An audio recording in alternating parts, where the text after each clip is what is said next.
Maayong buntag sa tanang mga viewers, kini si Pastor Bandico sa programa Fabricated Doctrine of Men.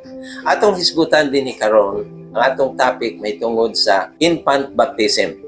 Kini nga pagbautismo sa bata.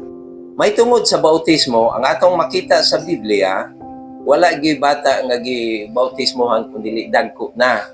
Ang hisgutan sa Marcos 16, versikulo 16, ang motuo og magpabautismo maluwas. Apan ang dili motuo paghahukman sa silot, ay kondisyon.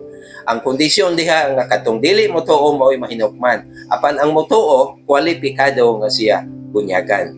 So ang bata dili kwalipikado nga bunyagan. Unang-una, ang bata walay pagtuo. So kay wala may pagtuo, di man pakasabot ang bata, dili siya kwalipikadong bunyagan. Ang bata dedikasyon lang. Idedikar lang siya ngadto sa Ginoo nga kini nga bata panalanginan nga magatubo diha sa kaalam kay balo, panalanginan nga kining bataa mahimong mahinadlokon sa pagbuhat sa dautan ug mahimo siyang masinulundon diha sa kabalauran sa ginikanan labaw sa tanan ngadto sa Dios.